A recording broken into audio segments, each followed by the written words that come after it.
If this story interested you, don't forget to subscribe to our channel and tell us which city you're watching from. We continue. On Fifth Avenue, the beating heart of New York City, where glass skyscrapers coexist with small street vendors, Victoria Olsen walked with firm and precise steps. At 28, she had transformed the absence of sight, lost in childhood due to a rare genetic condition, into a unique way of perceiving the world. Her slender body moved gracefully, the white cane sliding across the ground like a natural extension of her being. Her curly, night-dark hair framed a delicate face, where brown eyes, though unable to see, expressed a vivacity that captivated everyone around her. The New York metropolis, chaotic for many, was for Victoria a universe of meticulously mapped sensations. The aroma of coffee from Mrs. Sullivan's bakery at the corner of Madison Avenue, the characteristic hustle of the Union Square subway station at 6 in the evening, the heat emanating from the asphalt on summer days, all of this composed the sensory puzzle that she had learned to decipher masterfully over the years. "Good morning, Mr. Anthony," Victoria greeted the newsstand vendor, who for 5 years had occupied the same spot. "You're wearing that lavender cologne your granddaughter gave you for your birthday, aren't you?" "That's right, Victoria, you have a better nose than a police dog," joked the old man as he handed her a mint candy, a ritual that repeated itself every morning. On that sunny Thursday, Victoria decided to explore an alternative route to her job as an accessibility consultant at City Hall. Central Park was closed for renovations, and she wanted to take the opportunity to get to know the Upper East Side through a different route. She got off 2 stations before her usual stop, and orienting herself by sounds and the memory of instructions she had researched, ventured down tree-lined streets where the silence contrasted with the frantic downtown. It was when, distracted by the melody of a robin, her cane encountered a half-open gate. Naturally curious, Victoria perceived by the echo and the sudden change in temperature that she had reached a spacious and shaded area. The aroma of jasmine and the distant sound of running water indicated a well-kept garden. Without hesitation, she took a few steps forward, enchanted by the calmness she found there. "Can I help you?" A deep and melodious voice broke the silence, startling her. "I'm sorry, I didn't mean to trespass," replied Victoria, adjusting her bag strap on her shoulder. "The gate was open and I just—" "Don't worry," interrupted the voice now closer. "I'm Nathan Richardson. This is my residence." Nathan, 45, was one of the most successful businessmen in the country, owner of a technology holding company that had revolutionized the national market. He had amassed considerable fortune, but remained discreet, avoiding the spotlight that attracted so many men of his status. Tall, with an athletic build, and prematurely grey hair, he carried in his gaze a seriousness that intimidated at first glance, but that hid a rare sensitivity. "Victoria Olsen," she introduced herself, extending her hand in the direction of the voice. "Sorry again for the intrusion. I'm exploring new paths today." Their hands met and something inexplicable happened. Nathan, normally reserved and even cold with strangers, felt an immediate connection with this young woman who, despite her evident blindness, demonstrated a confidence that he, with all his wealth and power, had never managed to achieve. "You seem to know the city well," he commented, as he gently guided her to a stone bench under a century-old maple tree. "The city, for me, is a symphony of sensations," explained Victoria, smiling. "I've learned to hear the notes that many ignore in the daily rush." The conversation flowed with surprising naturalness. Nathan discovered that Victoria worked at the Municipal Department for People with Disabilities, where she helped develop inclusion projects. She, in turn, learned that the businessman, despite all his influence, had been living practically as a recluse in that mansion since his wife's death 5 years earlier. "Is Mr. Richardson having a visitor?" A woman's voice interrupted the dialogue, bringing Nathan back to reality. "Yes, Mrs. Connie, this is Victoria. Can you bring us some coffee, please? Or would you prefer tea?" he asked, turning to the young woman. "Coffee is perfect," she replied, enchanted by the unexpected hospitality. As the housekeeper walked away, Victoria noticed the rustling of paper sheets being hastily collected. "Were you working?" she inquired, curious. "Just scribbling some ideas," Nathan replied, with a hint of embarrassment in his voice. "Nothing important." What Nathan didn't reveal was that those papers contained the sketches of a social project he had been thinking about for months, but had never had the courage to implement. A project to give visibility and opportunities to people with disabilities who, as he secretly knew, faced barriers invisible to most of society. Mrs. Connie returned with a tray containing coffee, homemade cookies, and fresh fruit. The aroma of quality coffee made Victoria smile, recognizing a special bean. "Coffee from Vermont, medium roast, served at the ideal temperature," she commented, to Nathan's astonishment. "How did you know?" he asked, genuinely impressed. "My father was a barista," she explained with a touch of nostalgia. "I grew up among coffee beans and learned to identify them by their aroma." Time passed unnoticed as they talked about music, another shared passion, literature, and the challenges of a city like New York for people with disabilities. When Victoria finally consulted the tactile watch on her wrist, she was startled to realize she was late for an important meeting. "I need to go," she said, rising quickly. "It was a pleasure to meet you, Mr. Richardson." "Nathan, please," he corrected, standing up as well. "Let me arrange transportation for you." "It's not necessary," replied Victoria with a confident smile. "New York and I have had a peaceful coexistence agreement for years." Before Nathan could insist, a shrill tone interrupted the conversation. It was Victoria's cell phone, announcing a video call that she promptly answered, activating the audio description feature. "Victoria, where are you? The meeting with the commissioner starts in 20 minutes. The anxious voice of Julia, her assistant, echoed through the garden. "I'm on my way, Jules. Ask Carlos to prepare the presentation. I'll be there in 15 minutes, Victoria replied with the calmness of someone accustomed to challenges. Ending the call, she said goodbye to Nathan, who accompanied her to the gate, intrigued by this woman who seemed to defy all expectations. "Victoria," he called to her when she was already on the sidewalk, "I'd like to invite you to dinner next week. I have a proposal that might interest you." She hesitated for an instant, but something in Nathan's voice, a sincerity rare these days, made her accept. "Tuesday at 7, she replied, "and bring your proposal and a good wine." With a smile that lit up her face, Victoria walked away with determined steps, leaving behind a completely fascinated Nathan Richardson, and for the first time in years, genuinely hopeful about the future. Tuesday arrived faster than Victoria expected. During the days that passed since the casual meeting with Nathan, she caught herself several times recalling the conversation in the garden, intrigued by the invitation and the mysterious proposal. In the modest apartment she maintained in Chinatown, Victoria carefully chose what to wear, opting for a midi silk dress in petrol blue, a special piece that her friend Lucy had described as the color of the deep ocean. "You look beautiful, Vic," commented Brooke, her roommate and friend since their days at the psychology department. "This Nathan must really be special to make you so anxious." "I'm not anxious," protested Victoria as she ran her fingers through her freshly styled hair. "Just curious. It's not every day that one of the most influential businessmen in the country invites you to dinner." Brooke laughed, helping her friend with the final details. "Well, whatever he wants to propose, remember, you don't need to accept anything that doesn't make sense to you." At 7 o'clock sharp, the doorbell rang. To Victoria's surprise, Nathan had chosen to pick her up personally, instead of sending a driver, as would be expected of someone in his position. "Punctuality is a rare virtue these days," commented Victoria as she opened the door, immediately recognizing Nathan's discreet cologne.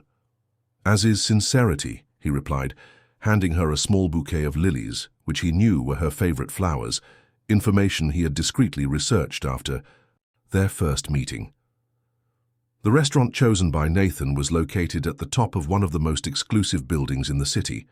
The Manhattan Terrace was known not only for its impeccable gastronomy, but also for its discretion, a quality that the businessman valued above all. Breathtaking view? Asked Victoria with a mischievous smile as she was guided by the maître to a reserved table. Nathan smiled, admiring the way she dealt with her condition without self-pity. The New York City skyline illuminated, with the Hudson River in the background. But I confess, I prefer to observe how you perceive the environment, in other ways. And indeed, while Nathan saw the city lights, Victoria absorbed the experience through her other senses, the perfect acoustics that allowed conversations without raising one's voice, despite the movement, the aroma of fresh herbs coming from the open kitchen, the texture of the linen tablecloth under her fingers. This place has an interesting history, commented Nathan as they savored the appetizer, a beet carpaccio with goat cheese. It was conceived by a chef who lost part of his hearing after an accident. He recreated the concept of gastronomic experience, focusing on elements beyond taste. Victoria realized there were no coincidences in the choice of location. Nathan was building a narrative, preparing the ground for his proposal. You mentioned an idea that might interest me, she reminded him, after a sip of the red wine he had selected, an American Cabernet from Napa Valley. Nathan hesitated, as if organizing his thoughts. Finally, he took a deep breath and began.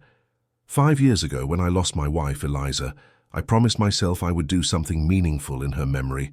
She was a music teacher in a social project in the Bronx and always said that the true purpose of wealth should be to create opportunities for those who don't have them. Victoria listened attentively, perceiving the contained emotion in Nathan's voice. I've been thinking about creating a foundation, he continued. Not just another philanthropic organization, but a center for innovation in accessibility and inclusion, a place where technology, art and education meet to transform lives. And where do I fit into this project? Questioned Victoria, direct, as always. As an initial consultant and eventually as the director of the development program, your experience at City Hall combined with your unique perspective would be invaluable. Victoria set down her cutlery, absorbing the proposal. It was ambitious and aligned with her own ideals, but something didn't seem completely transparent. Why? Me, Nathan? New York is full of accessibility consultants with impressive resumes. What made you choose me after a single conversation in your garden? The question caught Nathan off guard. He considered for a moment, giving an evasive answer. But something in Victoria's attentive posture demanded honesty. Because you saw me, he finally replied. Not the businessman, not the millionaire, but the person. And because, he hesitated again, because I also live with a disability. The revelation hung between them like a secret finally released. Nathan had never shared this with anyone, besides doctors and his late wife. I have a neurodivergent condition, he explained, his voice now lower. Asperger's syndrome. My whole life has been a constant effort to decode the social complexities that seem so natural to others. My success in business came partly from this capacity for hyperfocus and systematic thinking, but personal relationships have always been challenging. Victoria extended her hand across the table, finding Nathan's in a gesture of understanding that needed no words. Invisibility is sometimes more isolating than blindness, she commented softly. At least everyone can see my cane and immediately understand that I need to navigate the world differently. Exactly, agreed Nathan, surprised by the precision of her observation. I've spent my life building social masks so elaborate that sometimes I forget who I really am. The rest of the dinner proceeded in a deep conversation about shared experiences, overcome challenges, and dreams yet to be realized. Nathan explained in detail his vision for the foundation, an innovative space in the historic brownstone he owned in Brooklyn, combining assistive technology, professional training, and artistic expression for people with disabilities. I want the place to be self-sustainable, he explained as they shared a dessert of red berries with vanilla cream. Not a charity institution, but a center of excellence that shows the economic and social value of true inclusion. As the night progressed, Victoria felt increasingly involved in the proposal. There was sincerity in Nathan's words, a conviction that transcended mere philanthropic discourse. I need a few days to think, she said finally. It's an important decision, leaving my job at City Hall for a project still in its embryonic phase." "I completely understand," replied Nathan. "But before you decide, I'd like to show you something. Would you accompany me to a special place next Saturday?" Intrigued, Victoria agreed. On the way back to her apartment, the conversation flowed to lighter topics: movies, books, and childhood memories. They discovered, to mutual surprise, that both had grown up in small towns in upstate New York, moving to the city only in their youth. "We've arrived," announced Nathan, parking in front of Victoria's building. "Thank you for this evening. It was liberating." "Thank you for the invitation and the trust," she replied, sensing how significant that personal revelation had been for him. "Until Saturday, then." Upon entering the apartment, she found Brooke still awake, eager for details. "So? What was the mysterious proposal?" Victoria smiled, sitting on the sofa and removing her shoes with a sigh of relief. "He wants to create a foundation for inclusion and accessibility," she explained, "and he wants me to be part of it." "Wow, that's amazing, Vic," exclaimed Brooke, genuinely excited. "Are you going to accept?" "I don't know yet," confessed Victoria.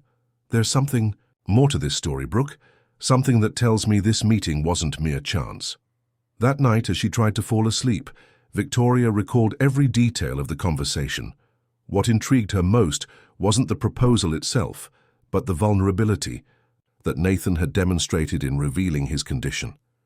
In a world where appearances often supplanted authenticity, that gesture represented a courage she couldn't ignore. On the other side of the city, in his silent mansion on the Upper East Side, Nathan also remained awake, mentally reviewing the plans for the foundation with an enthusiasm he hadn't felt in years. For the first time since Eliza's departure, he glimpsed a purpose that transcended the accumulation of wealth and power. In Victoria, he had found not only a potential partner for his project, but someone who understood him at a level that few had managed to achieve. Destiny, with its mysterious wisdom, had placed in his path exactly the person who could help him transform dreams into reality. Now he just had to wait and see if she would accept being part of this journey. Saturday dawned with a fine drizzle, typical of New York, enveloping the city in a silver mantle. Victoria waited in the lobby of her building, protected by a red umbrella, when Nathan's car punctually parked at 9 o'clock. He hurried out to help her, but smiled when he realized she was already walking confidently in his direction, guided by the sound of the engine. "Good morning," greeted Nathan, admiring the ease with which she moved. "I hope the rain doesn't interfere with our plans." "Rain brings out the best aromas of the city," replied Victoria, closing her umbrella. "The wet asphalt, the trees, even the concrete. Everything takes on a new dimension." During the journey, Nathan remained mysterious about their destination, answering Victoria's questions with good-humored evasions. After about 30 minutes, the car left the busier avenues, entering narrow cobblestone streets that announced a historic neighborhood. "We're in Brooklyn Heights," he finally informed her as he parked. "I'm going to show you the location I envision for the foundation."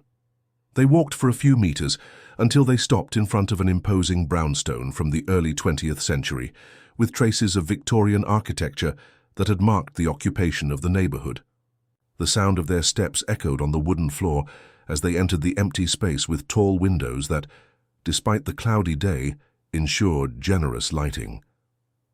"This place has a fascinating history," began Nathan, guiding Victoria through the spacious entrance hall. It was built in 1912 by a Scottish immigrant who made his fortune with a textile factory. In the 50s, it became a music school. Later, it was the headquarters of a community newspaper, until it was abandoned in the 90s. I bought the property 3 years ago without a defined purpose. I just didn't want to see another historic building demolished to make way for a parking lot. Victoria slid her fingers along the walls, feeling the textures of the old plaster, the wood of the frames, the wrought iron details of the stairs. The building seemed to speak to her through these small, tactile elements. "It has 3 floors," continued Nathan, "plus a basement that can be transformed into a recording studio. On the ground floor, I imagine an open cultural space for the public, with a cafe, bookstore, and art gallery. The second floor would be designated for classrooms and assistive technology laboratories. And the third floor would house the administrative offices. As they toured the rooms, Nathan detailed his vision, and Victoria complemented it with practical suggestions based on her experience. Tactile floors, braille signage, audio description systems integrated into the architecture, access ramps.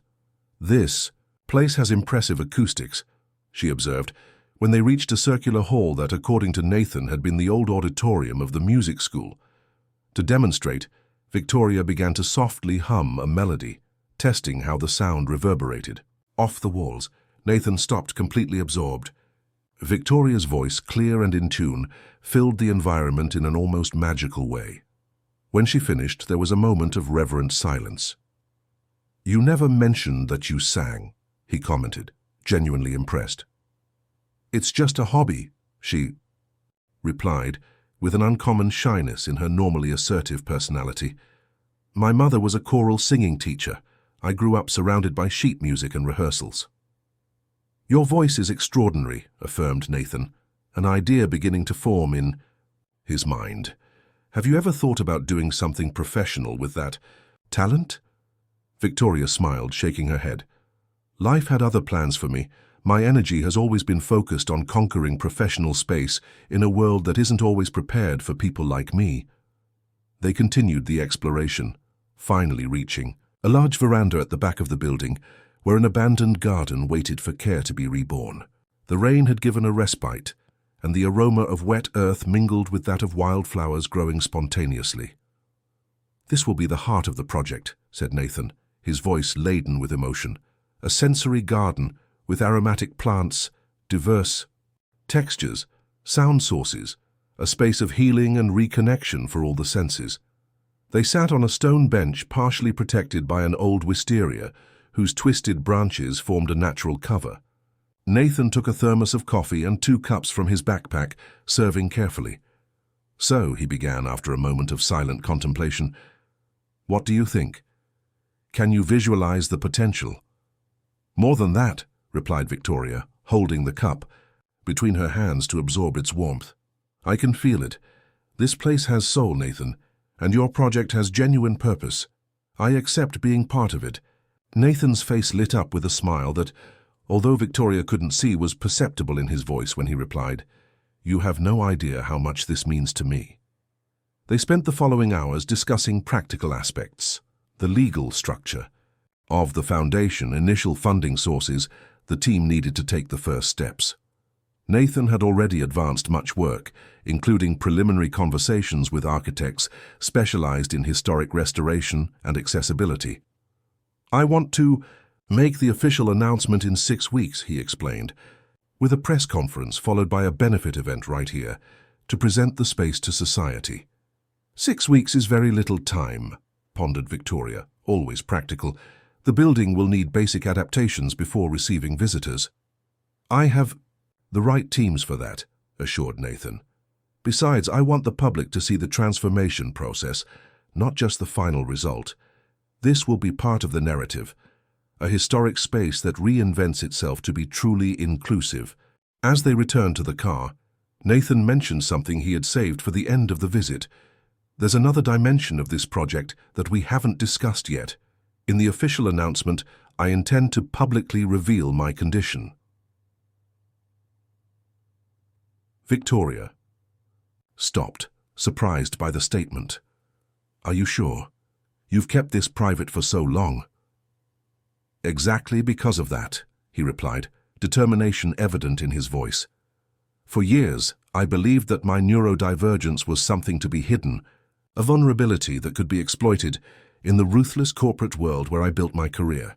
Now I realize that it was precisely this different way of processing the world that allowed me to innovate and create solutions that others didn't see. As the car traversed the now sunny streets of New York, Victoria reflected on the courage of that decision. For a man in Nathan's position, exposing such a personal vulnerability represented a considerable risk. At the same time, the potential impact of this gesture was immense. It could inspire countless people and transform the public perception of neurodiversity. "Shall we have lunch together?" invited Nathan, interrupting her thoughts. "I know. An authentic Italian restaurant right here in Brooklyn Heights. The owner, Mr. Giuseppe, tells stories about the neighborhood that seem straight out of a novel." The restaurant was small and cozy, with checkered tablecloths and the unmistakable aroma of homemade tomato sauce. Giuseppe, a 70-year-old gentleman with an Italian accent still present after decades in America, welcomed them with characteristic hospitality. "Nathan, it's been so long," he exclaimed, embracing the businessman like an old friend. "And who is this beautiful lady?" Introductions were made, and soon they were seated at a reserved table in the back where the conversation could flow without interruptions. As they savored artisanal pasta, they discussed the next steps for the project. "We need to define a name for the foundation," reminded Victoria. "Something that captures its essence without falling into clichés." Nathan thought for a moment, twirling the wine glass between his fingers. "What do you think of Prism Institute? The prism decomposes white light, revealing the complete spectrum of colors that were already there, just invisible to our eyes. It's a good metaphor for how I see human diversity, not as something to be fixed, but as a richness to be revealed and celebrated." "Prism Institute," repeated Victoria, savoring the words. "It has strength and elegance. Approved." The lunch. Extended for hours, with the conversation flowing naturally between practical aspects of the project and personal stories. Nathan spoke about his childhood in upstate New York, the challenges of growing up always feeling out of place, and how he found refuge in technology and numbers. Victoria shared how music had been fundamental in her adaptation process after losing her sight at 9 years old, the victim of a rare degenerative disease. When they finally said goodbye already in the late afternoon, there was a complicity between them born of mutual trust and shared commitment to a transformative vision. "The next few weeks will be intense," commented Nathan as he drove back to Victoria's apartment. "But I'm sure we're on the right path." "I feel that too," agreed Victoria, a wave of enthusiasm renewing her energy. "It's as if all the experiences I've lived were preparing me for this moment." As they said goodbye, Nathan surprised her with an unexpected request. "I'm organizing a dinner at my house next Friday to present the project to potential supporters. I'd like you to sing something." "Sing? In public?" Victoria seemed genuinely alarmed. "Nathan, it's one thing to hum in an empty space, quite another to perform for a group of strangers. Just think about it," he insisted gently. "Your voice is an extraordinary talent that deserves to be shared. Besides, it would be a powerful demonstration of the artistic potential we want to foster at the Prism Institute."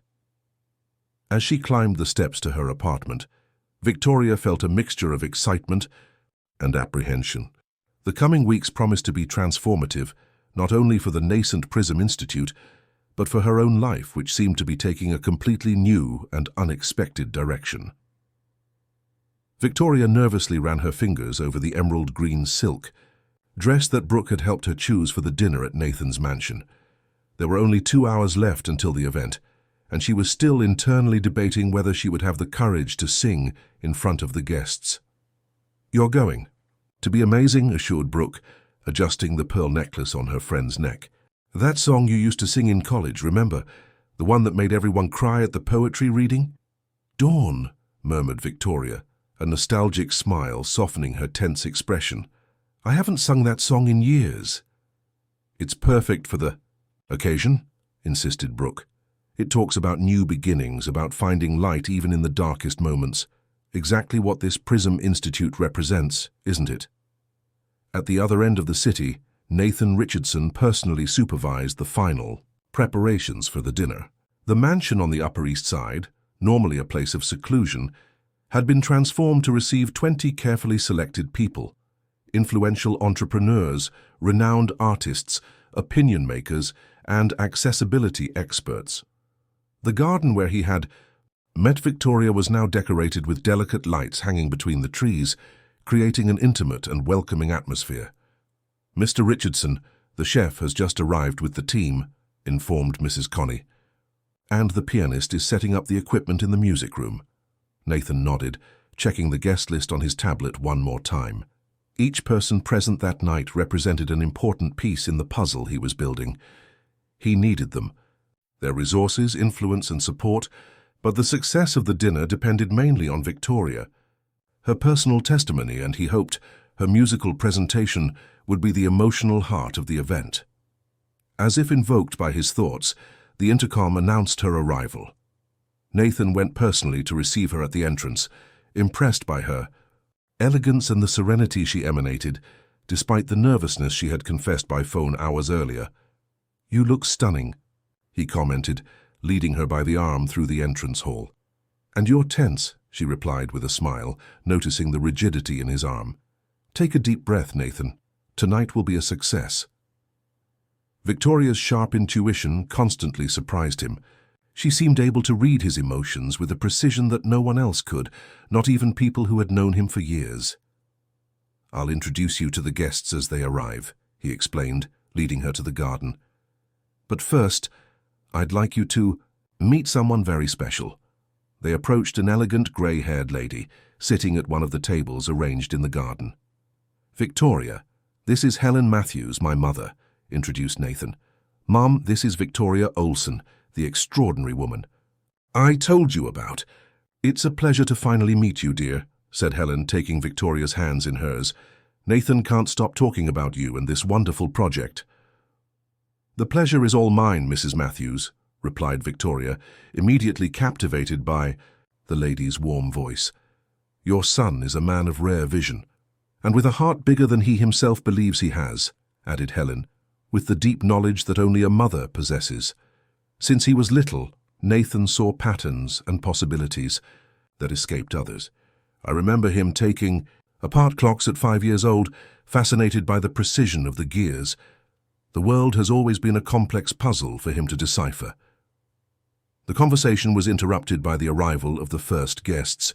Soon the garden was filled with animated voices as Nathan circulated, introducing Victoria as the inspiration and co-founder of the Prism Institute. Among those present was Deborah Martin, an influential journalist specializing in social causes, known for her program on New York's largest radio station.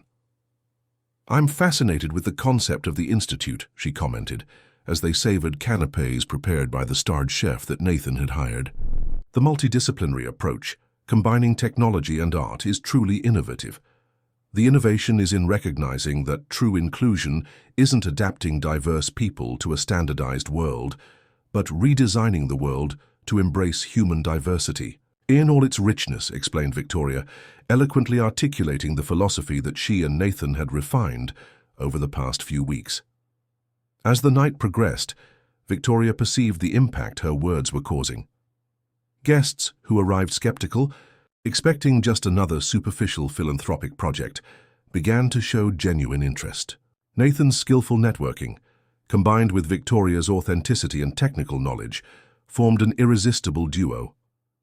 After dinner, served at a long table arranged under the illuminated trees, Nathan invited everyone to proceed to the music room for a special moment. Victoria's heart accelerated. The time had come. The room, with its impeccable acoustics and carefully tuned grand piano, fell silent when Nathan took the floor. He thanked everyone for their presence, and then, with a palpable emotion in his voice, began to talk about his own journey. "Throughout my life, I've hidden a fundamental part of who I am," he revealed.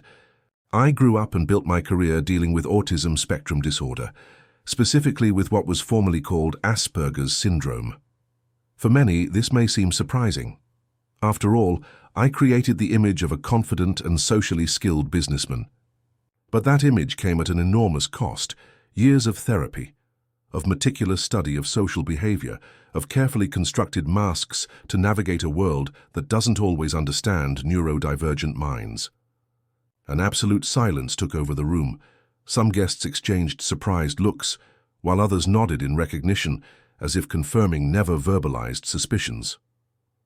"The Prism Institute is born from this place of vulnerability, transformed into strength," continued Nathan. "I believe that our differences, whether visible or invisible, are not obstacles to be overcome, but unique perspectives to be celebrated and shared. And to illustrate the transformative power of art as a vehicle of expression, I have the honor of presenting Victoria Olsen, whose extraordinary voice you will hear for the first time, just as I had the privilege of hearing it recently. Victoria felt a shiver run down her spine as Nathan led her to the center of the room, positioning her near the piano. The pianist, whom she had briefly met before dinner, played the first notes of the introduction to Dawn, the song that Brooke had suggested. For a moment, panic threatened to overwhelm her. But then, closing her eyes, a natural gesture for someone who lived in permanent darkness, Victoria breathed deeply and let the music flow. Her voice, initially hesitant, gained strength and confidence with each note, filling the space, with a beauty so pure that several guests couldn't contain their tears. The song spoke of a journey through the night, of hope that persists even in the darkest hours, of the dawn that inevitably comes after darkness. The metaphor couldn't be more appropriate for the moment they were experiencing, the birth of a project dedicated to illuminating previously invisible potentials. When the last note dissipated in the air, there was an instant of reverent silence. Before the room exploded in applause, Victoria moved, felt Nathan approach and take her hand, guiding her in a small bow. "That was transcendental," he whispered in her ear, his voice choked up. The impact of the presentation was immediate. Guests who before seemed only politely interested now surrounded Victoria and Nathan, offering concrete support to the Institute. Deborah Martin, the journalist, requested exclusivity for the first official interview. A renowned architect specialized in universal design offered his services pro bono for some adaptations in the brownstone. A couple of entrepreneurs from the technology sector committed to a substantial donation to equip the assistive technology laboratory. "Your voice is a gift, Victoria," commented Helen Matthews, approaching as the guests conversed animatedly. "You should develop it professionally." "It's just a hobby," replied Victoria, still disconcerted by the reaction she had provoked. "My dear, when something touches people in this way, it transcends the status of hobby," insisted the lady. "It becomes a responsibility, a duty to share this gift with the world." Helen's words reverberated in Victoria during the entire night and in the days that followed. Between meetings to legally structure the Prism Institute, visits to the brownstone to monitor the beginning of the adaptation works, and carefully selected interviews, she began to seriously consider the possibility of integrating music into her work in a more structured way. A week after the dinner, Nathan surprised her by arriving at the brownstone with an unexpected proposal. "I spoke with my contacts in the music industry," he explained as they walked through the back garden, where a team of landscapers began to implement the Sensory Garden project. "The Institute needs a sonic identity, jingles, tracks for institutional videos, music for events. And you need a space to develop this extraordinary talent you possess. What do you think about creating a professional recording studio in the basement? It would be one of the first concrete projects of the Institute, a space where musicians, with and without disabilities, could collaborate, create, and share." Victoria stopped, absorbing the proposal. It was as if Nathan had read her thoughts of the last few days. "It would be a considerable investment," she pondered, always practical. "We already have 3 interested sponsors after that presentation of yours," he replied. "The emotional impact of music is a powerful awareness tool that we cannot ignore." That afternoon, sitting among the stone walls of the old basement, Victoria and Nathan began to design what would become one of the most innovative recording studios in the country, specially adapted for musicians with diverse disabilities. The enthusiasm with which they discussed each detail reflected the unique synergy they had developed. Nathan's strategic vision complemented by Victoria's practical experience and artistic sensitivity. What neither of them could imagine was that while they were laying the foundations of the Prism Institute, an opposing force was beginning to articulate in the shadows. Eric Wilson, an old rival of Nathan in the corporate world, observed with growing interest the news about the businessman's new venture. For Eric, that sudden exposure of Nathan's vulnerability was nothing but a marketing ploy, and he was determined to prove it. even if to do so he needed to destroy the nascent Prism Institute and all the dreams it represented. In the luxurious penthouse overlooking Central Park, Eric Wilson observed the city while slowly twirling the whiskey glass between his fingers. The article in the Wall Street Journal about the Prism Institute and its founder, Nathan Richardson, was open on the black marble center table. The photo showed Nathan next to Victoria Olson, both smiling in front of the historic brownstone in Brooklyn Heights, now undergoing full renovation. "A classic case of image reinvention," murmured Eric to himself, a sardonic smile on his thin lips. "Always the strategist, aren't you, Richardson?" At 47, Eric Wilson personified success in its most ostentatious form. President of Wilson Tech, one of the main competitors of Nathan's corporation in the technology sector, he had built his career with a combination of technical brilliance and aggressive tactics that frequently bordered on illegality. His athletic physique, maintained with daily sessions of personal training, and the angular face with hard features contrasted with Nathan's more discreet and cerebral appearance. "Amanda," he called, and his assistant promptly appeared at the office door. "Schedule a meeting with Roger Turner. Tell him it's urgent." Roger Turner was an investigative reporter known for his controversial articles and questionable methods. It was he who, 5 years earlier, had published a series of reports insinuating irregularities in the acquisition of a startup by Nathan's company.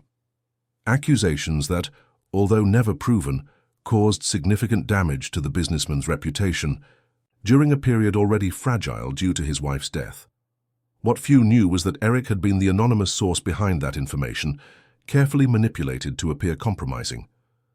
The rivalry between the two dated back to their days at MIT's engineering department, where Nathan, even with his social difficulties, achieved academic recognition that overshadowed Eric's efforts. What began as juvenile envy had transformed, over the years, into an obsession. The next morning, Roger Turner arrived punctually at Eric's office. He was a middle-aged man with deep, dark circles and the restless look of someone who lives in a constant state of alert.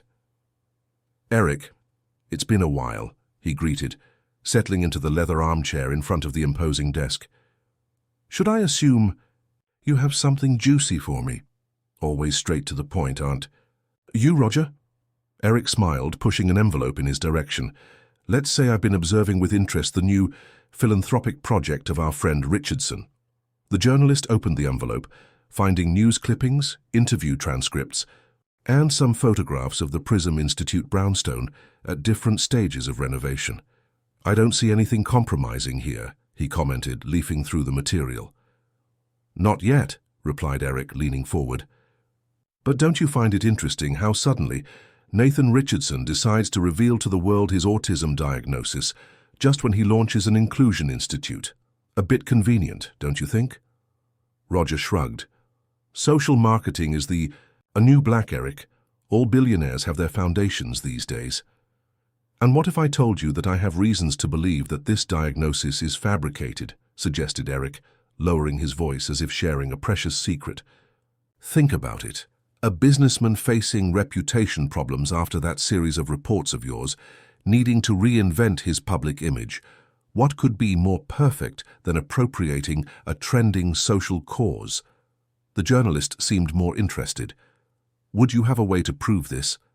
"That's where you come in," replied Eric, leaning back again. "I want you to investigate this Victoria Olson, the blind woman who appeared out of nowhere and is now co-founder of the Institute. There's something suspicious about this whole story.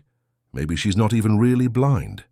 "That's a serious accusation," pondered Roger, although his eyes already revealed interest in the potential controversy.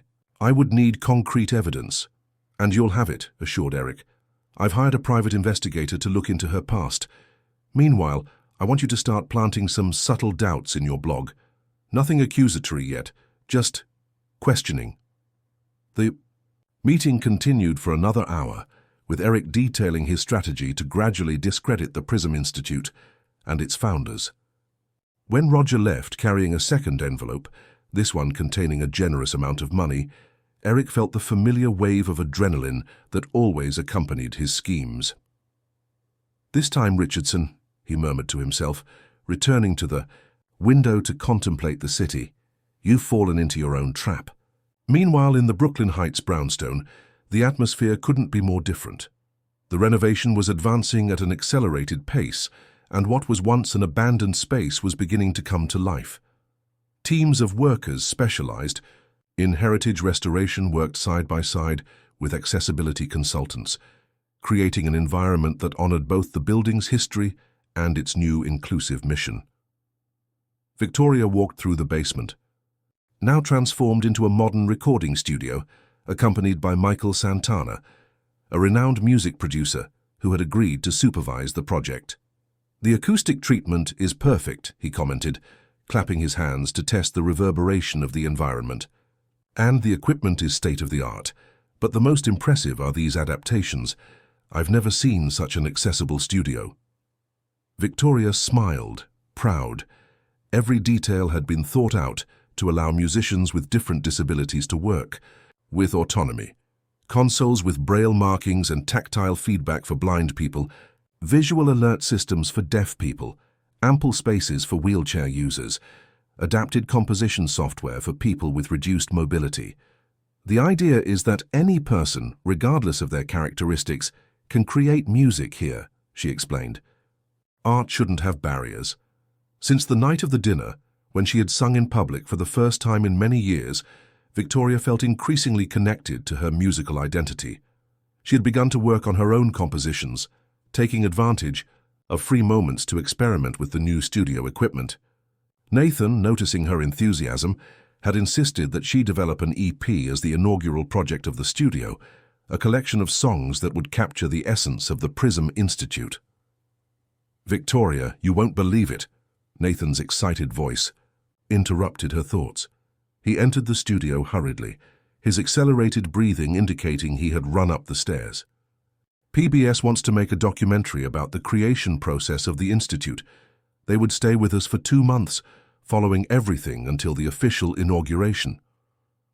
The news was excellent, exactly the kind of visibility they were seeking for the project. A documentary on PBS meant credibility and reach, plus the opportunity to show the behind-the-scenes of the inclusion work they were developing.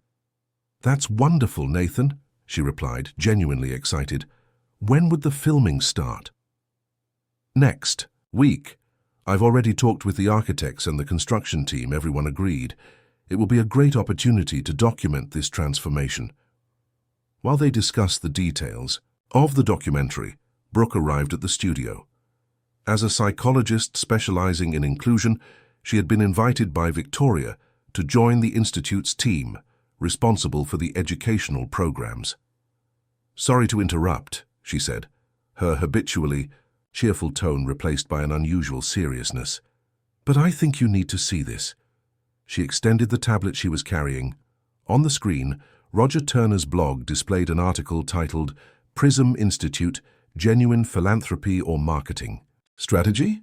The text, carefully constructed to appear as an impartial analysis, raised subtle questions about the motivations behind the project and insinuated that the timing of Nathan's revelation about his condition was, at the very least, convenient.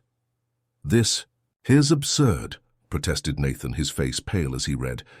"They're insinuating that I invented my diagnosis, and there are comments about me too," observed Victoria, who had asked Brooke to read aloud the excerpts that mentioned her. Questioning how someone without significant experience in managing social projects could co-found an initiative of this size. "It's just a sensationalist blog," tried to reassure Michael, who was following the scene. "Nobody takes this Roger Turner seriously." "Unfortunately, many people do," corrected Brooke. "And the worst is that this article is already circulating on social media. Several people are sharing it and adding their own malicious comments." Nathan ran his hands through his hair, a gesture that Victoria had already identified as a sign of his growing anxiety. She approached, touching his arm, in a gesture of comfort. "We won't let this affect us," she said firmly. "Our work will speak for itself. When the Institute is functioning, when people see the real impact on the community, these questions will disappear." The certainty in Victoria's voice helped to calm Nathan, but he couldn't completely push away the concern. He knew well the destructive power that unfounded rumors could have. He had experienced it years before, when insinuations about irregularities in his business coincided with the most vulnerable period of his life. "I need to talk to our press office," he decided. "We'll issue a statement refuting these insinuations clearly and objectively." In the days that followed, the Prism Institute team worked hard to contain the damage caused by the article. The official statement was released, emphasizing Nathan's genuine commitment to the cause of inclusion and highlighting Victoria's professional trajectory as an accessibility consultant at City Hall. Externally, they seemed to be controlling the situation well. Internally, however, Nathan became increasingly tense and withdrawn. Victoria, sensitive to the changes in his behavior, realized that he was beginning to question the decision to publicly expose his condition. "I always knew there would be resistance," he confessed one night, as they worked late in the temporary office set up in the brownstone. "But I didn't expect them to attack the legitimacy of my own experience." "That's precisely why our work is so important," replied Victoria, sitting beside him. "People tend to discredit what they don't understand or what challenges their limited conceptions." The conversation was interrupted by Nathan's phone. He answered, listened for a few moments, and his face transformed into a mask of concern. "What happened?" asked Victoria as soon as he hung up. "That was my lawyer," replied Nathan, his voice tense. "Roger Turner is preparing a more extensive report, claiming to have evidence that my diagnosis is recent and convenient. Apparently, he interviewed former college colleagues who claimed they never noticed any autistic behavior in me." "That's ridiculous," exclaimed Victoria, indignant, "as if autism were always visible or as if those colleagues were experts on the subject." "Exactly. But the worst," continued Nathan, his voice dropping to almost a whisper, "is that he's also investigating you, Victoria. Somehow he discovered about your participation in that university choir and is questioning why someone with an evident musical talent would abandon an artistic career, insinuating that there are inconsistencies in your story." A heavy silence settled between them. The implications were clear. Someone was deliberately trying to discredit not just the Prism Institute, but also the personal stories of its founders. "Who would do this?" Victoria finally asked, indignation giving way to perplexity. "And why?"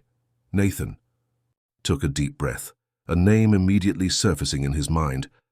"I have a suspicion," he replied. "Someone who has tried to harm me before and would have much to gain seeing this project fail." "Eric Wilson," concluded Victoria, recalling the stories that Nathan had shared about his old rival. "You think he could be behind this?" "I don't have proof," admitted Nathan, "but I know his methods. This has his mark, manipulating information to create doubts, attacking reputations, emotionally destabilizing his targets."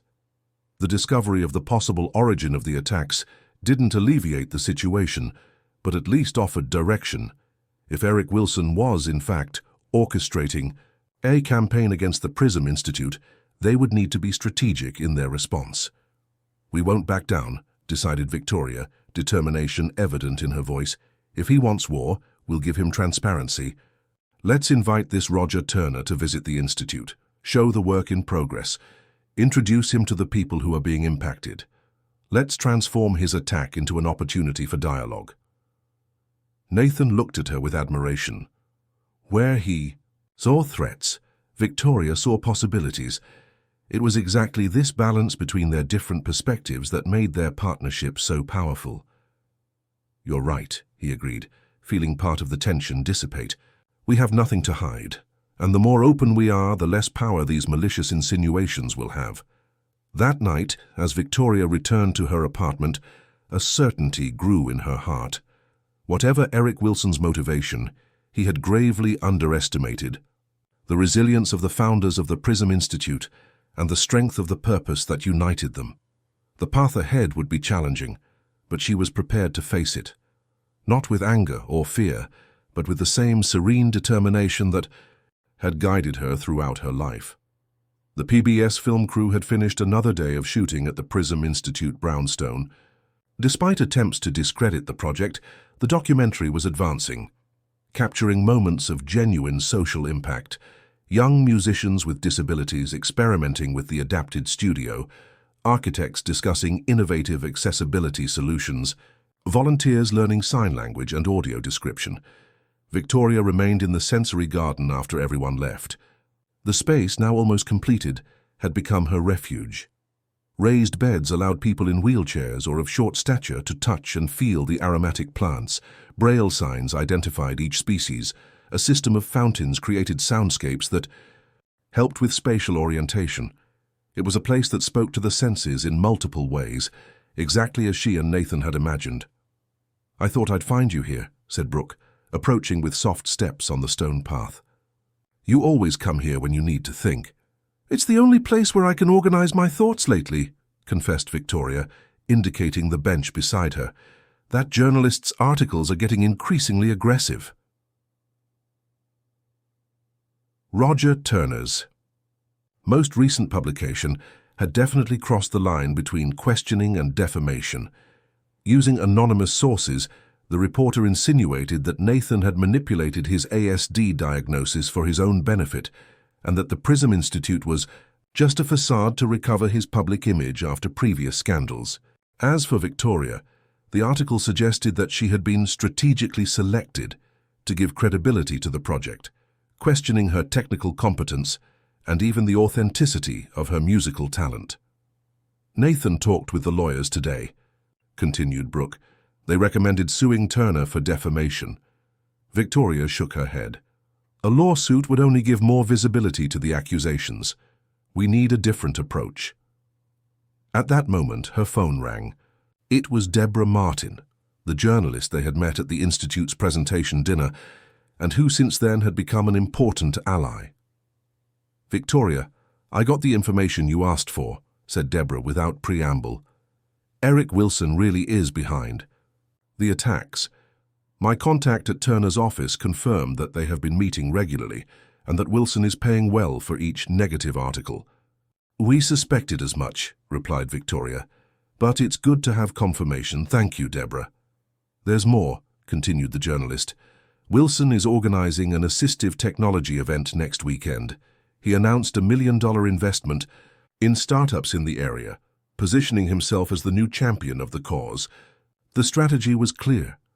Eric wasn't just trying to destroy the credibility of the Prism Institute, but also appropriating the space that Nathan and Victoria had been building in the inclusion and accessibility ecosystem. "He's playing on all fronts," observed Victoria after hanging up, "attacking our reputation while trying to position himself as a genuine benefactor." "What will we do?" asked Brooke, concerned. Victoria stood up, a renewed determination in her posture. "I'm going to confront him, personally." When she told her plan to Nathan, he initially vehemently opposed it. "It's exactly what Eric wants," he argued, pacing agitatedly around the office. "He'll transform any confrontation into fuel for more attacks." "Not if I do it my way," replied Victoria calmly. "Trust me, Nathan, I know people like Eric. They feel powerful when they attack from a distance using intermediaries. A direct public confrontation is the last thing he expects." After hours of discussion, Nathan finally agreed, albeit with reservations. The plan was risky, but also offered the possibility of turning the game against Eric in a way he would never predict. The following Saturday, the Javits Center was packed for the Accessible Future event, organized by Wilson Tech. On stage, Eric Wilson, impeccable in his Italian suit, discoursed about corporate social responsibility and how his company was committed to creating technological solutions that left no one behind.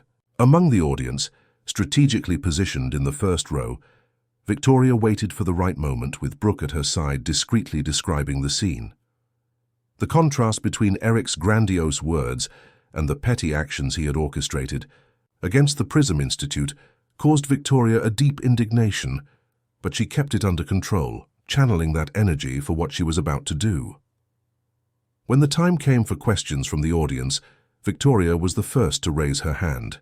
An assistant approached with a microphone. "My name is Victoria Olson," she introduced herself, her voice clear and firm, echoing through the auditorium. "Co-founder of the Prism Institute." A murmur ran through the audience. On stage, Eric momentarily froze, not expecting to find his victim there, directly confronting him. "Mr. Wilson," continued Victoria, "your presentation on inclusion and social responsibility is impressive.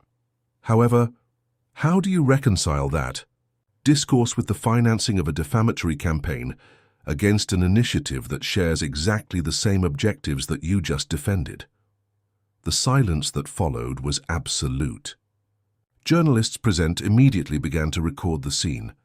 The unexpected confrontation between the blind woman who had been the target of media attacks and the powerful businessman who apparently was behind those same accusations.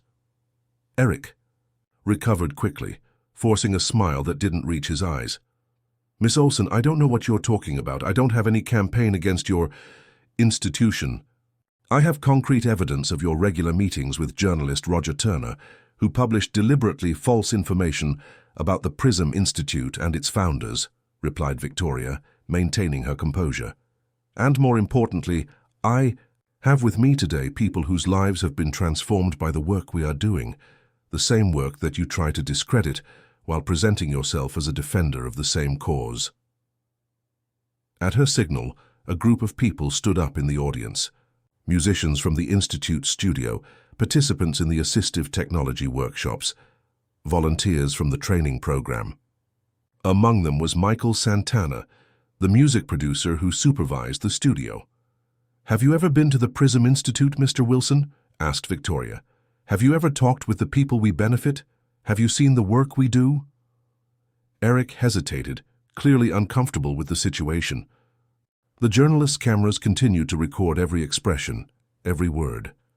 "I'm not here to discuss your institute," he tried, seeking to regain control. "This event is about Wilson Tech's initiatives." "Exactly," agreed Victoria, surprising him. "And that's why I came to make a public invitation. Visit the PRISM Institute, get to know our work. If you really care about accessibility and inclusion, as you claim, I'm sure we'll find common ground. After all, genuine causes shouldn't generate competition, but collaboration." The audience burst into spontaneous applause. Victoria's proposal was irrefutable in its simplicity and authenticity. Eric found himself in an impossible position. Refusing would implicitly admit a lack of real interest in the cause. Accepting would mean meeting with the people he had tried to harm. "I would also like to invite everyone present," continued Victoria, taking advantage of the moment. "Next Friday we will hold an open event at the Institute. Come and see the work we are developing. Participate in our workshops, experience our facilities. Everyone is welcome, including you, Mr. Wilson, and journalist Turner." More applause followed. Eric, realizing he had completely lost control of the situation, attempted one last maneuver. "I appreciate your enthusiasm, Ms. Olson," he said, forcing a conciliatory tone, "and I accept your invitation. After all, as you well put it, we are all working towards the same goal." When Victoria left the event, accompanied by Brooke and the Institute group, the journalists present surrounded her, eager for statements. With the same clarity and firmness she had demonstrated in the confrontation, she summarized the situation. The PRISM Institute was born from the belief that human diversity is a strength to be celebrated, not a problem to be solved. "We invited Mr. Wilson because we believe in dialogue and the possibility of transformation. Our door is open to all who genuinely wish to build a more inclusive world, even those who, for reasons only they know, initially chose to attack us instead of getting to know our work." The news of the confrontation and the public invitation spread quickly. Within a few hours, social media was buzzing with the video of the moment, and the hashtag Visit the PRISM Institute became one of the most commented topics. The spell had turned against the sorcerer. The defamation campaign orchestrated by Eric now amplified the positive visibility of the Institute. When Victoria finally arrived at the brownstone to meet Nathan, he was anxiously waiting for her, having followed the developments by phone. "You were brilliant," he said, spontaneously embracing her, a rare gesture for someone with his difficulties with physical contact. You transformed an attack into an opportunity to show exactly who we are. The question now is, will he actually show up? Pondered Victoria as they walked through the sensory garden, her place of reflection. Knowing Eric, he'll come, replied Nathan. Not out of genuine interest, but because he's now cornered by public opinion. The question is what we'll do when he's here. We'll show exactly what we are, replied Victoria simply. No artifices, no performances, just our work, our team, the people we benefit. The truth is our best defense. In the days that followed, the Institute team worked intensely to prepare for the open event. It wasn't just about impressing Eric Wilson, although that was an important objective, but about taking advantage of the moment of visibility to present to the public the true potential of the project. On Thursday, the eve of the event, Roger Turner surprised everyone by appearing alone at the brownstone, asking to speak with Victoria and Nathan. I came before the official event, he explained, visibly uncomfortable, because I have something to say that I prefer to be in private. In the office, with the door closed, the journalist seemed to physically diminish as he confessed, Eric Wilson paid me to publish those articles. He provided information that I knew was at best distorted. I did this because I needed the money and because I have a history of disagreements with you, Richardson, that Wilson knew how to exploit. Nathan listened in silence, his face impassive. Victoria, however, leaned forward. Why are you telling us this now, Mr. Turner? She asked. Because I crossed a line, he admitted. One thing is to publish speculations about business, quite another to attack a social project and people with disabilities. After seeing that confrontation video, I realized I had become exactly the kind of person I always criticized in my ethical reports. The journalist placed a flash drive on the table. Here are all the communications between me and Wilson, including financial transfers and the guidelines he gave me about what to publish. I'm willing to come tomorrow and make a public retraction. During the event, Nathan and Victoria exchanged a significant look. Turner's confession completely changed the scenario for the confrontation with Eric the next day. I accept your apologies, Mr. Turner, Victoria finally said. And yes, we would like you to come tomorrow. Not for a public retraction. That would only create more drama and divert focus from our work, but to truly get to know the Institute and, if you want, write about what really happens here. Turner seemed surprised by the response, expecting recriminations or demands for public reparation. Victoria's compassionate approach completely disarmed him.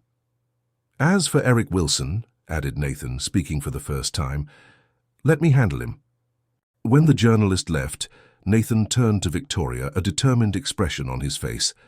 Tomorrow will be the most important day in the Institute's history so far, he said, and we need to be prepared for any scenario. We are more than prepared, replied Victoria, a serene confidence in her voice. We have the truth on our side, and now also the proof of Eric's manipulations. On the night before the great confrontation, while the Brooklyn Heights brownstone fell silent after a day of intense preparations, Eric Wilson remained awake in his luxurious penthouse, contemplating the illuminated city. The plan that had seemed so perfect had disintegrated with a single unexpected move by Victoria Olsen. Now, for the first time in his career of manipulations and obscure strategies, Eric faced the real prospect of public exposure.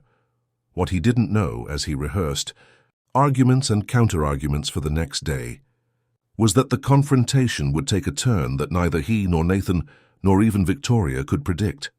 The day dawned with a golden clarity that seemed a good omen. At the Prism Institute brownstone, the agitation began early, with teams adjusting the final details for the open event. The sensory garden, completely finished, displayed vibrant flowers and aromatic herbs that perfumed the air. In the recording studio, musicians with different disabilities prepared for presentations that would demonstrate the potential of the space. In the adapted classrooms, assistive technology workshops were ready to receive curious visitors. Victoria arrived at 8 in the morning, wearing a royal blue dress that Brooke had chosen especially for the occasion. The color of serenity. Fan confidence, her friend had explained. As she walked through the corridors touching the newly restored walls, Victoria breathed deeply, centering herself. The confrontation with Eric Wilson would require all her inner strength and clarity of purpose. "Good morning," Nathan's voice appeared at her side, accompanied by the familiar aroma of her favorite coffee, which he brought in 2 cups. "Did, you sleep well?" "Surprisingly, yes," she replied, accepting the cup with gratitude. "I feel a strange calm, as if, regardless of what happens today, we've already won somehow." Nathan smiled, observing how the morning light illuminated Victoria's serene face. In the last few weeks, as they faced the defamatory campaign together, his admiration for her had deepened. It wasn't just her resilience that impressed him, but the way she transformed adversities into opportunities, always finding a constructive path where others would see only obstacles. "I have something for you," he said, taking a small box from his pocket.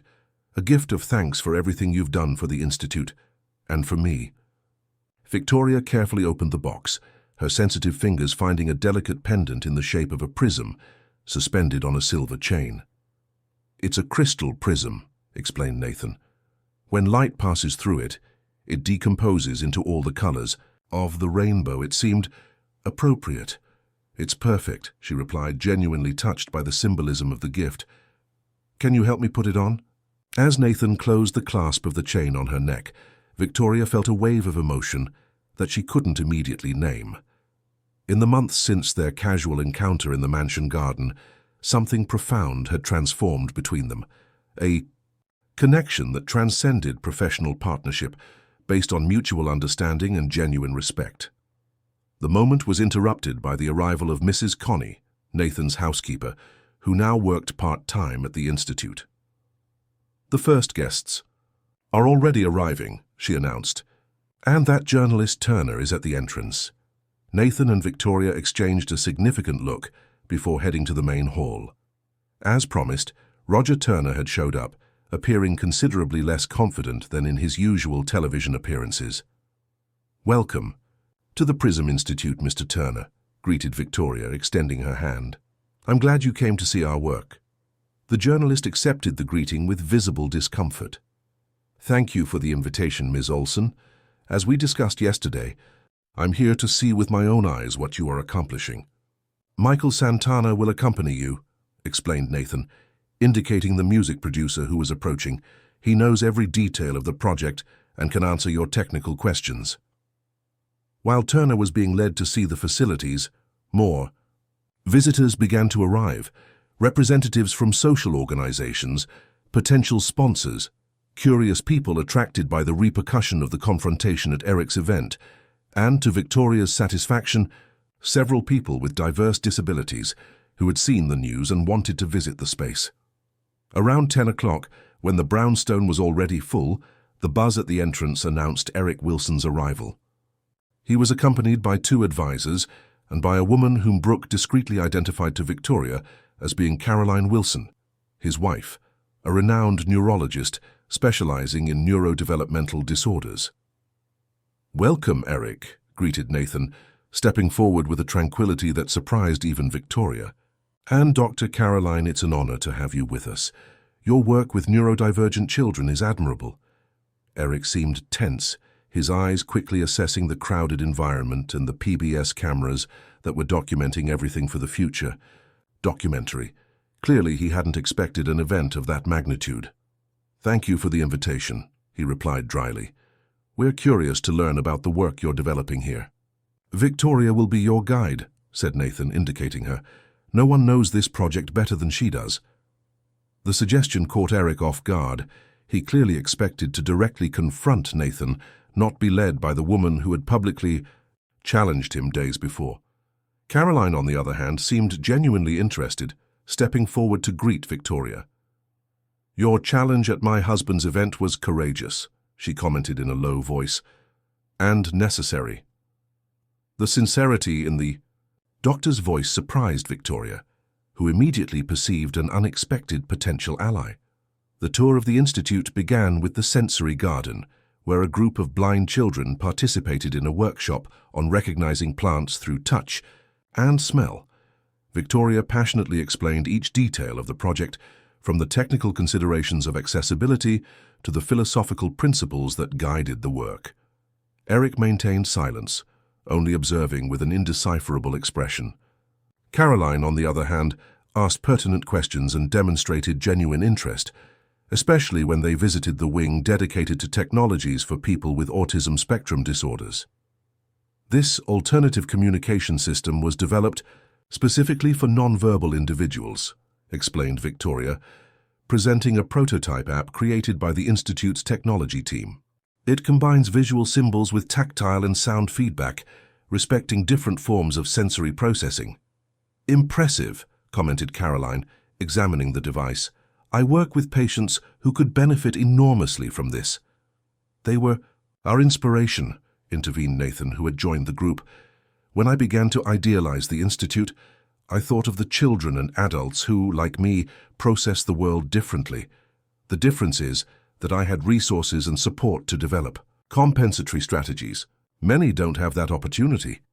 The direct mention of his condition made so naturally seemed to affect Eric, whose face showed for the first time something beyond the carefully maintained mask of indifference.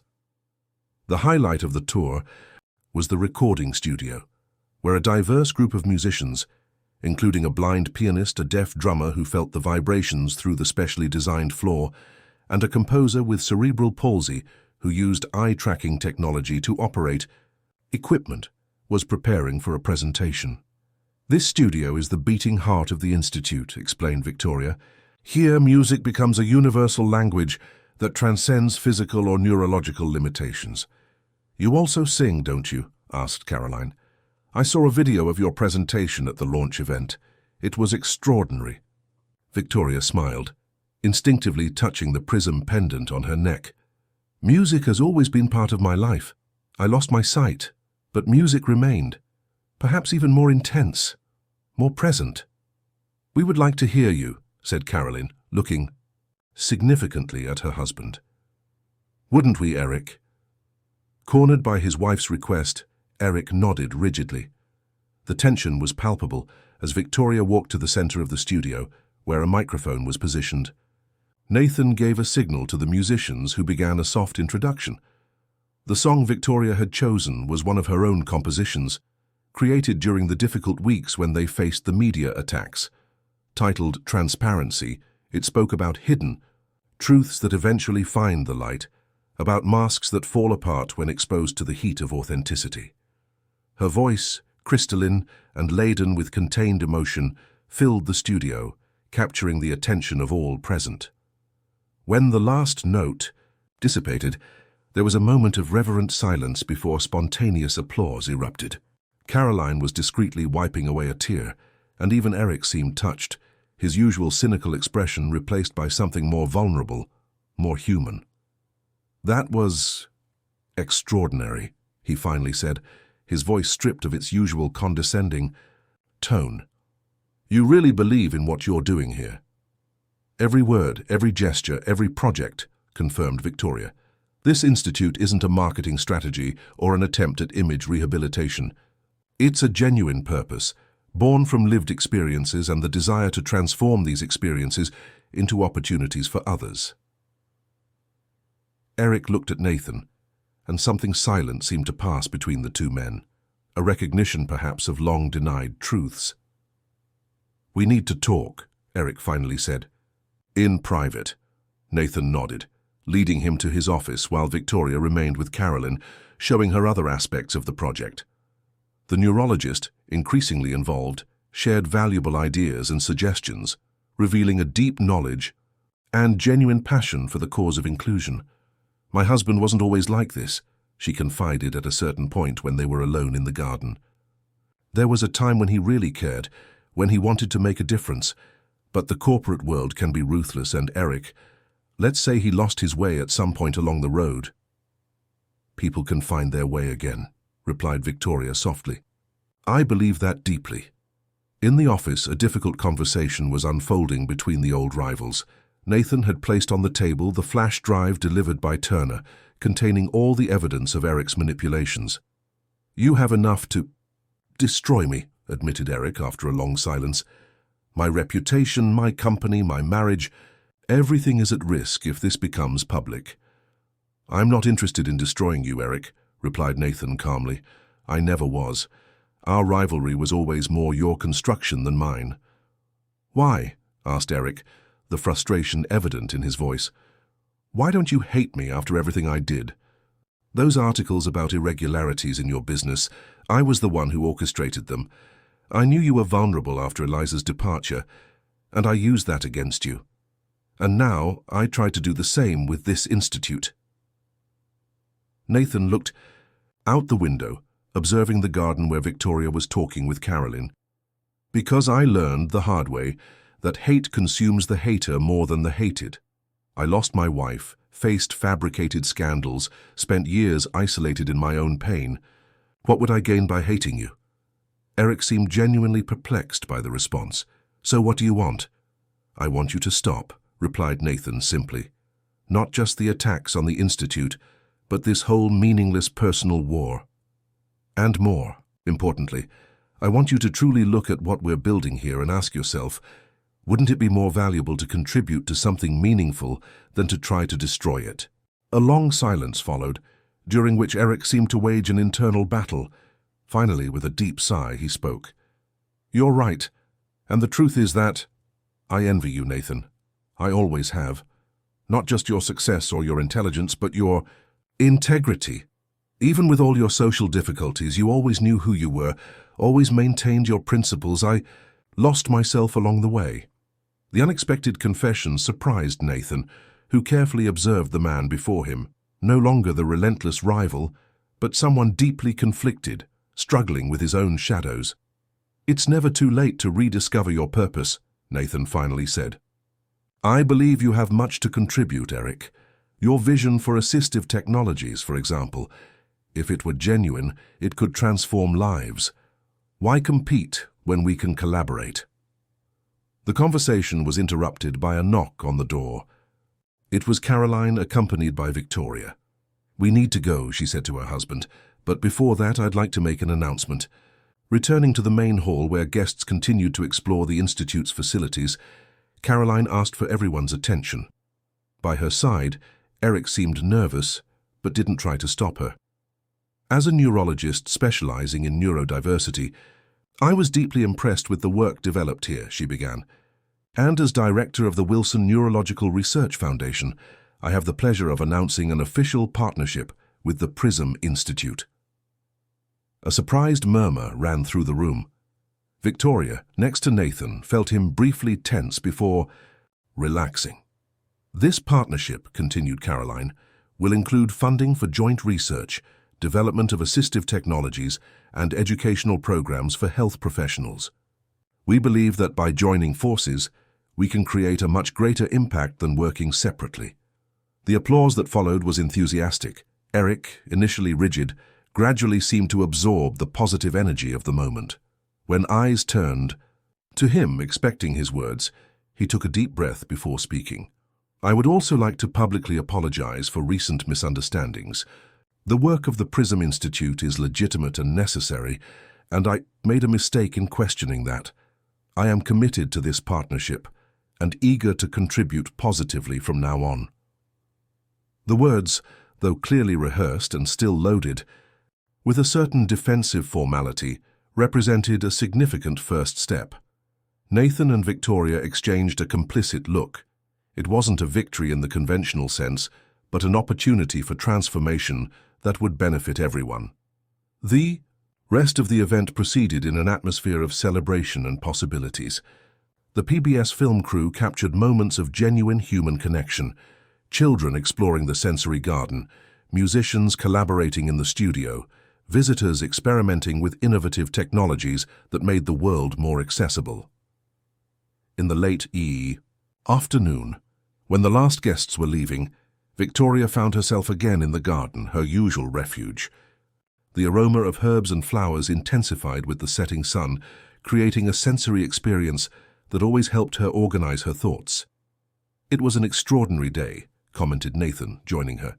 You transformed a potentially destructive confrontation into an opportunity for healing and collaboration. That's not rare. "I believe people can change when they see the real impact of their actions," replied Victoria. "Eric chose a difficult path today, publicly admitting his mistakes. That takes courage. You see the best in people even when they don't deserve it," observed Nathan, an evident admiration in his voice. "It's a precious gift." "I see possibilities," she gently corrected. "Just as you saw, possibilities in an abandoned brownstone, in a neglected garden, in a blind woman who accidentally trespassed on your property." Nathan smiled, remembering that first meeting that now seemed predestined. "Meeting you changed my life, Victoria. It gave purpose to an existence that had become mechanical, predictable, isolated. You changed mine too," she confessed. "You made me rediscover music, believe in my own voice, literally." Her comfortable silence established itself between them, filled with the soft sounds of the garden at dusk. There was so much to say, so many feelings not yet verbalized, but both knew there was time, all the time in the world, to explore what was being born between them. 3 months later, the Prism Institute was officially inaugurated with a ceremony that gathered authorities, celebrities, and most importantly, hundreds of people with diverse disabilities who now found there a space of belonging and development. The PBS documentary titled Through the Prism premiered the same week, receiving critical acclaim and sensitizing the public to the cause of inclusion. The partnership with the Wilson Foundation proved genuinely productive. Eric, although still maintaining a certain reserve in his interactions with Nathan, demonstrated a growing commitment to collaborative projects. Caroline had become a frequent presence at the Institute, contributing with her medical expertise and establishing a sincere friendship with Victoria. The Transparency EP, recorded by Victoria in the Institute studio, transformed into an unexpected phenomenon on digital platforms. Her unique voice, combined with lyrics that spoke of overcoming and self-discovery, resonated with an audience far beyond what was initially imagined. Invitations for performances began to appear, and Victoria, with Nathan's enthusiastic support, allowed herself to explore this new facet of her identity. On a quiet afternoon, while reviewing plans for the Institute's expansion to other cities, Nathan asked the question he had been considering for weeks. "Victoria, do you believe in destiny?"